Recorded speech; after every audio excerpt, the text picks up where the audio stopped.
What makes something or someone worth dying for? In the silence between heartbeats, heroes are born not from grand declarations, but from split-second choices that echo through eternity.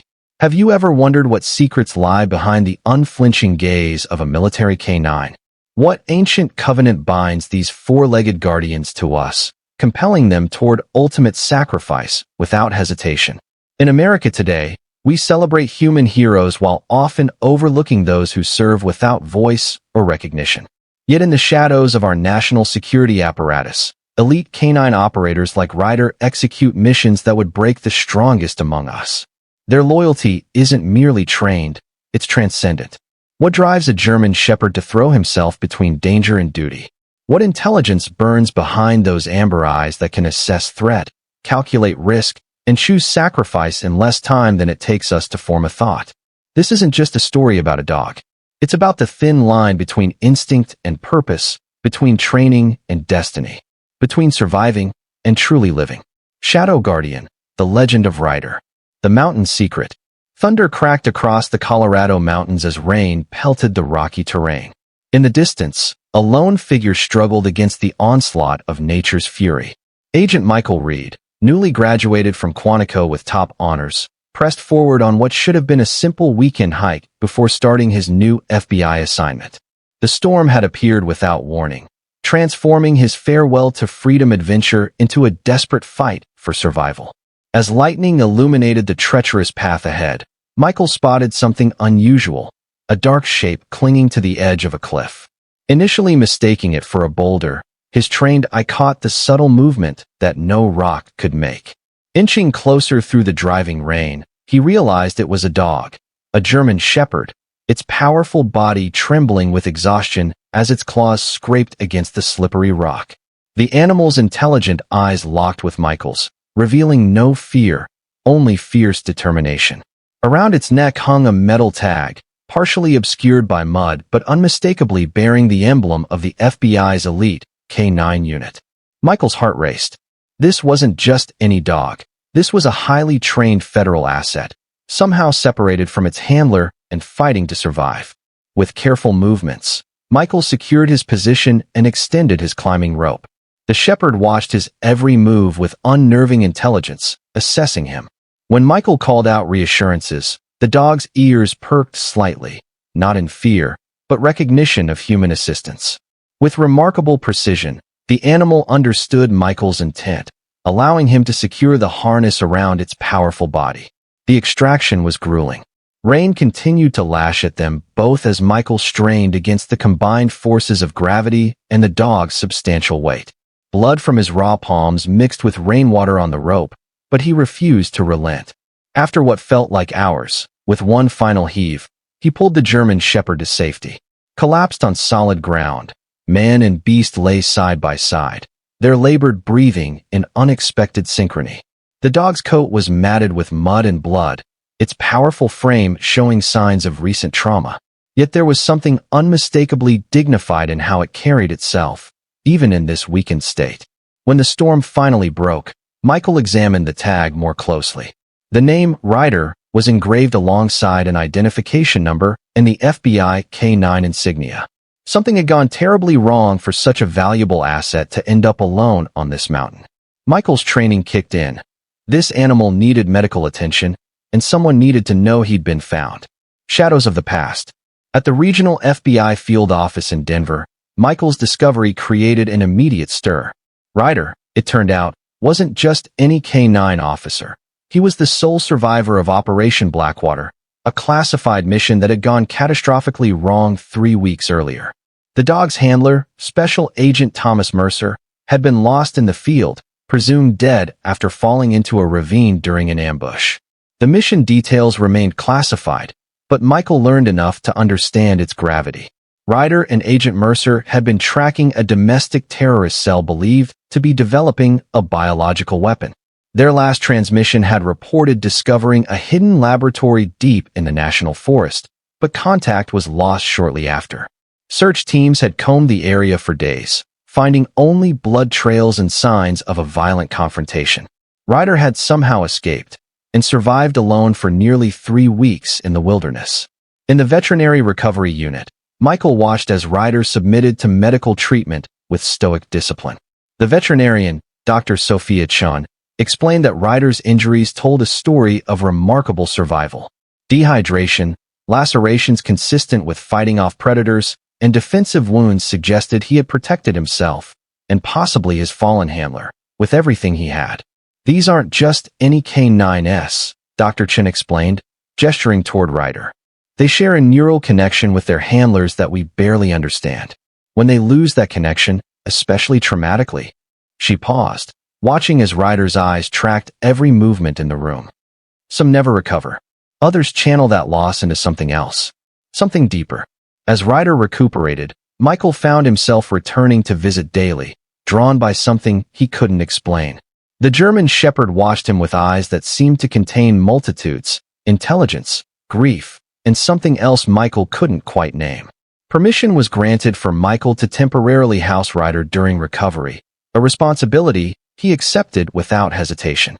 At Michael's cabin, Ryder initially maintained his distance, prowling the perimeter with military precision, assessing escape routes and vantage points. But on the third night, as Michael awoke from a nightmare of his own, he found the shepherd sitting sentinel by his bed, eyes gleaming in the darkness. Something unspoken passed between them, a recognition of shared purpose that transcended words. Blood in the dirt. The morning dawned crisp and clear as Michael decided to take Ryder for their first hike together. The doctors had cleared the shepherd for light activity, and Michael sensed the dog's growing restlessness. They set out along a quiet trail, Ryder moving with fluid grace despite his recent injuries. 2 miles in, Michael noticed the change in Ryder's demeanor. The shepherd's ears flattened, his powerful body tensing as he stopped abruptly. A low growl rumbled from deep in his chest. Michael, trained to trust animal instincts, immediately froze, scanning their surroundings. The attack came without warning. A northern Pacific rattlesnake struck from beneath a sun-warmed rock, its fangs aimed directly at Michael's ankle. What happened next occurred so quickly that Michael's brain barely registered the sequence, Ryder's body launching forward, intercepting the strike with precision that defied natural reflexes. 2 more rattlers emerged, drawn by the commotion. Michael stumbled backward, losing his footing on the rocky terrain. As he fell, he watched in astonishment as Ryder engaged all 3 serpents simultaneously. The German Shepherd moved with lethal efficiency, his jaws snapping with surgical precision, body twisting to avoid the venomous strikes. Each movement was calculated, each attack deliberate. This wasn't wild animal instinct. This was tactical combat training in action. When the dust settled, 3 dead rattlesnakes lay on the trail. Ryder stood guard over Michael, his amber eyes scanning for further threats. Blood matted the fur around his muzzle, some his own, where a fang had grazed his cheek. Yet he showed no sign of pain, remaining vigilant until he was certain the danger had passed. Later, as Michael cleaned the wound on Ryder's face, he recognized the significance of what had transpired. The shepherd hadn't just protected him. He had prioritized Michael's safety over his own, a characteristic trained into the elite K9s, but rarely displayed so dramatically towards someone other than their assigned handler. That night, Michael received the call he'd been both expecting and dreading. Given his exemplary graduation record and unexpected connection with Ryder, he was being assigned to the K9 division effective immediately. His first mission, continue the investigation that Agent Mercer had died pursuing, with Ryder as his partner. 2 halves of one shadow. Training with Ryder revealed dimensions of the K9 program that no manual could have prepared Michael for. The German Shepherd didn't just follow commands, he anticipated them, sometimes executing complex maneuvers before Michael had fully formulated the order. Their connection deepened daily, evolving into something the K9 trainers described as rare even among veteran teams. "It's like he's chosen you," observed senior trainer Martinez, watching Ryder navigate an obstacle course with flawless precision. These dogs, they're bred and trained for loyalty, but what Ryder's showing, that's different. It's like he's been waiting for you. In the training facility's archives, Michael discovered footage of Ryder with Agent Mercer. The similarity in their working styles was uncanny. The same intuitive communication, the same perfect synchronization. Yet Ryder had known Mercer for years. He had known Michael for mere weeks. Their first official assignment came sooner than expected, a drug trafficking case that had stymied local authorities for months. Ryder tracked the scent through an abandoned warehouse district with unwavering focus, leading them to a hidden underground bunker that had eluded previous searches. The bust yielded not only narcotics, but intelligence on 3 other operations across state lines. Success followed success. Within months, the Reed Ryder team had the highest closure rate in the division. Behind each triumph, however, Michael sensed something driving Ryder beyond professional excellence. The shepherd would sometimes wake in the night, pacing restlessly, eyes fixed on the eastern mountains where Michael had first found him. On these nights, Michael would sit with him in silence, sensing that whatever haunted Ryder was also guiding him towards some unseen purpose. It was after their 5th successful operation that Michael found the encrypted file. Buried deep in the case notes of Operation Blackwater was a partially corrupted audio file, Agent Mercer's final transmission. The quality was poor, distorted by interference and damaged in transmission, but certain phrases remained intact. Underground facility larger than reported, not terrorists, government connection. Project Chimera, need extraction. The transmission ended with sounds of gunfire, breaking glass, and Agent Mercer's final words, "Ryder, go. Find." The rest was lost to static. That night, Michael observed Ryder staring intently at the map of Colorado hanging on his office wall, the shepherd's eyes fixed on a specific region of the national forest. The same area where Operation Blackwater had gone dark. Ghosts in the forest. The investigation resumed unofficially. Michael requested personal leave, citing need for recovery after their intense succession of cases. His superiors, pleased with his performance, granted the time without question. Only Martinez seemed to suspect something, offering only a knowing look and the advice to trust your partner. They returned to the mountains where it had begun, Ryder leading with renewed purpose. The German shepherd moved with the certainty of memory, following a path only he could perceive. 3 days into the forest, far from marked trails, Ryder's behavior changed dramatically. His body lowered, movements becoming silent and predatory. Michael followed suit, trusting the dog's instincts implicitly. What they discovered hidden beneath the camouflaged entrance shocked even Michael's trained sensibilities. The underground facility was sophisticated, military-grade equipment, climate-controlled storage units, and laboratory setups that suggested purposes far beyond the capabilities of typical terrorist cells. As they explored deeper, Ryder's agitation grew. The shepherd led Michael to a specific chamber where signs of a violent struggle remained visible despite attempts to sanitize the scene. Bullet holes scarred the walls, and despite thorough cleaning, Ryder detected traces of blood that Michael's human senses could never have perceived. The dog's reaction was visceral, a low, continuous growl as he circled the room, returning repeatedly to a ventilation shaft near the floor. Michael understood. This was where Agent Mercer had made his last stand. This was where he had ordered Ryder to escape, sacrificing himself to ensure the evidence would someday be found. With careful documentation, Michael collected samples from surfaces Ryder indicated, knowing that even microscopic traces might tell the story that Mercer had died trying to reveal. In a secured server room, partial data remained despite attempts at electronic purging. The fragments painted a disturbing picture. Project Chimera wasn't merely a bioweapon development program. It was an attempt to engineer a pathogen that could target specific genetic markers in the population. The implications were staggering, not terrorism in the conventional sense, but something approaching genocide. Most disturbing was a partially recovered email exchange referencing congressional funding approval under classified budget allocations. The sender's details were corrupted, but one recipient domain remained visible. At whitmoresenate.gov, the office of Senator James Whitmore, chairman of the Defense Appropriations Committee. As they prepared to exit with their evidence, Ryder suddenly froze. His ears swiveled toward the entrance, body tensing in alert. Seconds later, Michael heard it too. Vehicles approaching, too many for coincidence. They had been discovered. The wolves in suits. Escape required every bit of Michael's training and Ryder's instincts. They slipped past the perimeter security by using the facility's own drainage system, emerging a mile downstream as armed teams converged on the laboratory. From the cover of dense forest, They watched as men in unmarked tactical gear secured the site with efficiency that spoke of professional military training, not law enforcement protocol. Most telling was the arrival of a black SUV with government plates, from which emerged a figure Michael instantly recognized, Senator Whitmore himself, supposedly in Colorado for a fundraising dinner, now standing in the remote wilderness overseeing the cleanup of a clandestine bioweapons facility. Documentation alone wouldn't be enough. Whatever evidence remained in the facility would be sanitized within hours. They needed Whitmore's direct connection, something irrefutable that would stand up against the inevitable denials and classified designations. Ryder, seemingly understanding the stakes with uncanny clarity, led Michael on a circuitous route back towards civilization.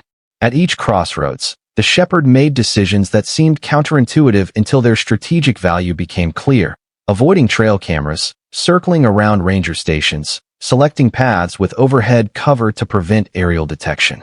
They reached Michael's secured satellite phone at their hidden cache, but the call to FBI headquarters never connected. Every attempt met with technical failures too consistent to be coincidental. Their communications were being actively monitored and blocked. With options dwindling, they changed tactics. Rather than flee the mountains, they tracked Whitmore's movements, shadowing the senator's entourage as it returned to Colorado Springs. Ryder's training proved invaluable, allowing them to maintain surveillance without detection.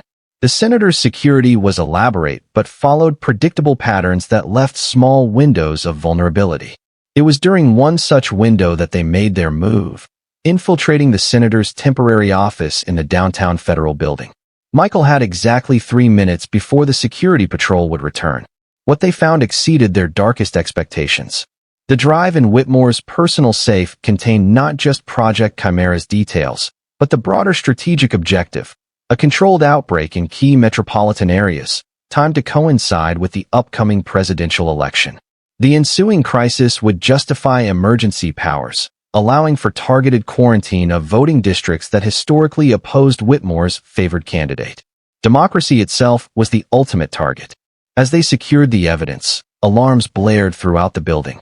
Security protocols activated, sealing exits and summoning response teams. Their escape route compromised, Michael and Ryder faced a harrowing choice: surrender and hope the evidence would speak for itself, or find another way out, one that might not lead to survival for either of them. The last command. Cornered on the building's 14th floor, Michael and Ryder faced overwhelming odds. Tactical teams converged from both stairwells, and the elevator banks had been locked down. Outside, snipers positioned on adjacent rooftops eliminated any possibility of escape via the window ledges. For the first time since their partnership began, Michael saw no clear path forward. Ryder, however, remained focused with preternatural calm. The shepherd nudged Michael toward a maintenance access panel, one small enough that it had been deemed unnecessary to secure.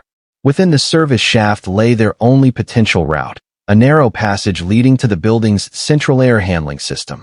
As they navigated the claustrophobic ductwork, Michael heard Whitmore's voice echoing through the building's emergency system, issuing shoot-on-sight orders and claiming that a terrorist had infiltrated the federal building with explosives.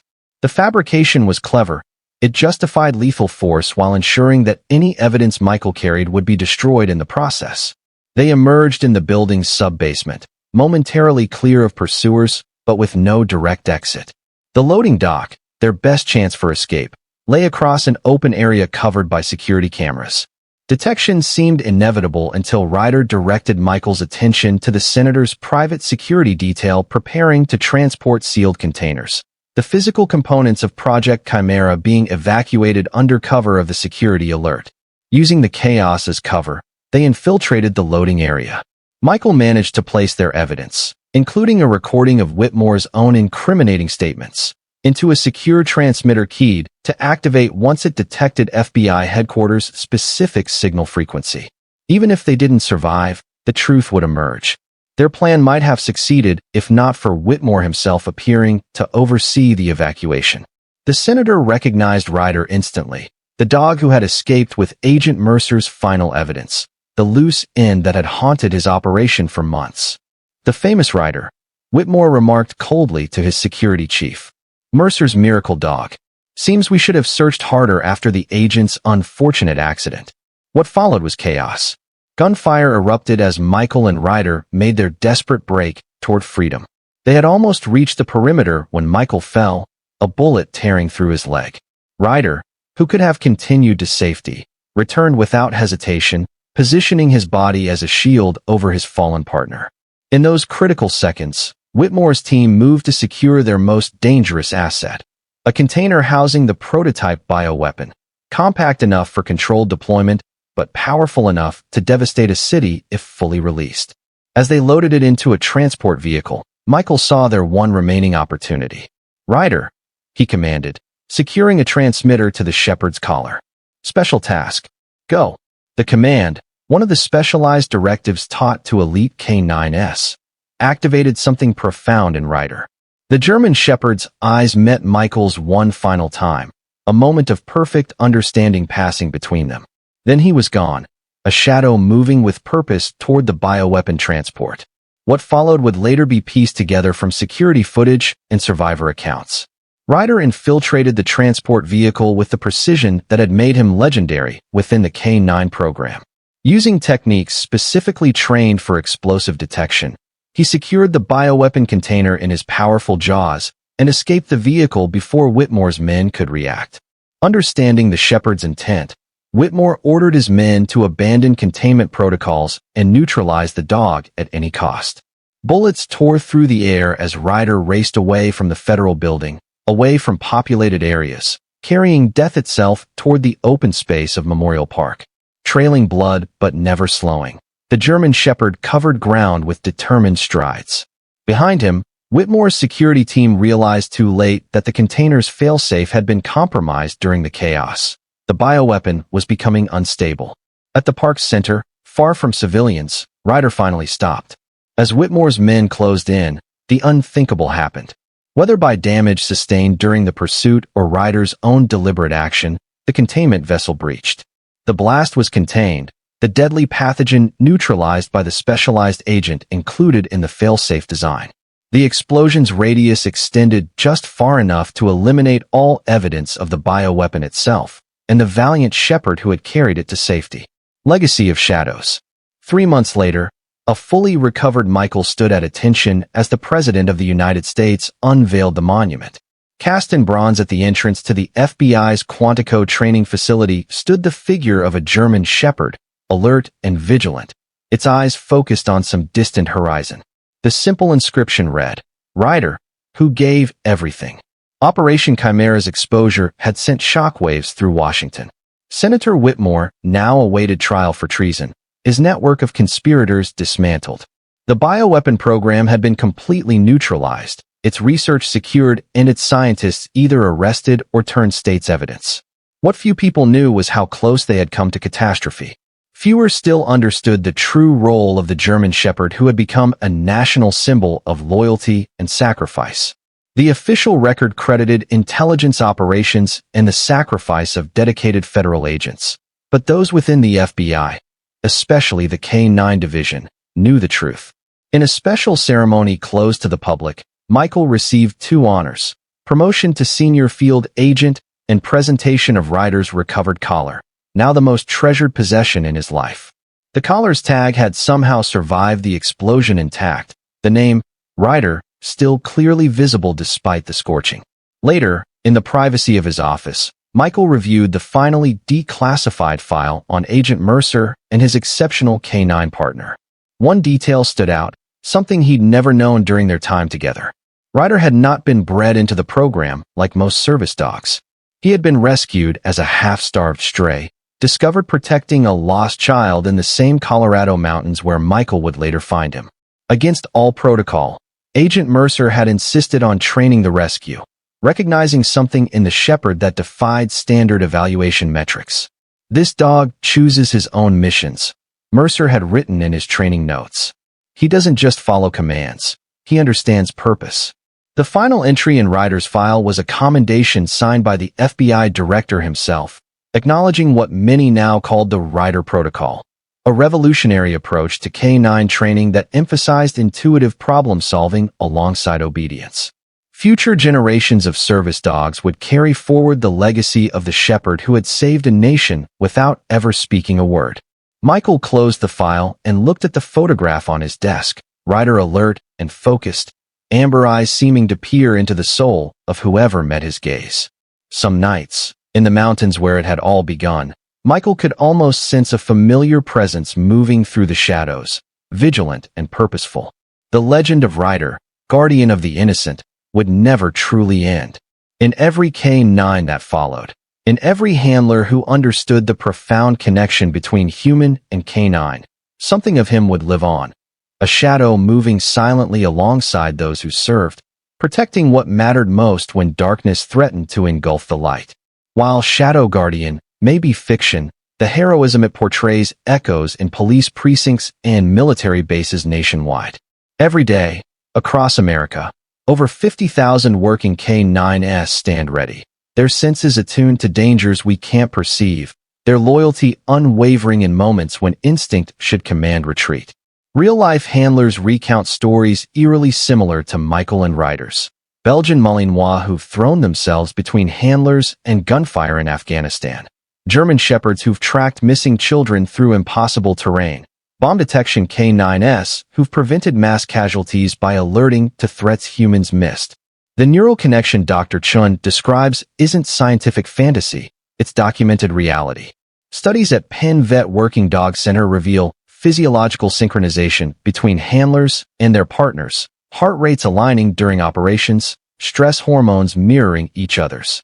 When Navy SEAL Team 6 raided Bin Laden's compound, Cairo the Belgian Malinois led the way. When Boston Marathon bombers fled, K9 officers helped corner them. The unspoken bond, that moment when Ryder's eyes met Michael's before his final mission, happens countless times in real training facilities where handlers describe it as knowing each other's souls. In police memorials across America stand bronze statues much like Ryder's, honoring real four-legged officers who, without hesitation or expectation, gave everything. Thank you for watching this heartfelt story. We hope it touched your heart and left you with something meaningful to reflect on. If you enjoyed this video, please give it a like, leave a comment to share your thoughts, and subscribe to the channel so you don't miss more inspiring stories like this. Your support means the world to us. See you in the next video.